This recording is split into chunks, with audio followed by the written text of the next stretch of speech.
Hi everyone! Ngayon tatalakayin natin ang mga kontrobersya at kritisismo na kinaharap ni Juan Miguel Migs F. Zubiri, isang kilalang tao sa politika ng Pilipinas. Tara, tingnan natin ang mga pangunahing isyu na hinarap niya sa mga nakaraang taon. Una, ang political maneuvering.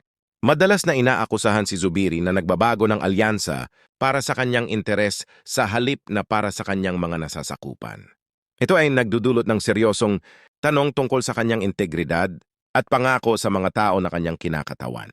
Susunod, pag-usapan natin ang kanyang legislative performance.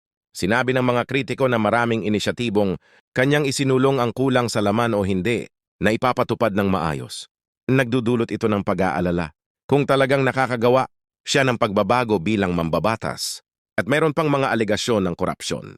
Tulad ng maraming politiko, hinarap ni Zubiri ang pagsusuri ukol sa posibleng korupsyon na tiyak na nakaapekto sa kanyang pampublikong imahe at nagdulot ng pagdududa sa kanyang pananagutan.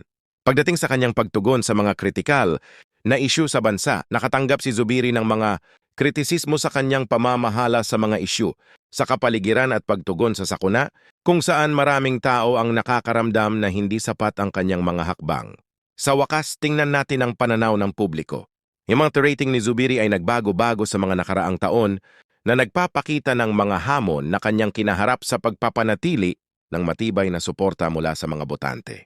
Kaya narito na, ang mga komplikadong bahagi ng karera ni Migs Zubiri sa politika ay nagpapakita ng mga hamon na kinahaharap ng maraming politiko sa Pilipinas. Ano sa tingin nyo? Kaya ba niyang ituwid ang mga bagay o panahon na para sa pagbabago? Ipaalam sa amin sa mga komento. Huwag kalimutang mag-like at mag-subscribe para sa higit pang mga kaalaman sa politika ng Pilipinas.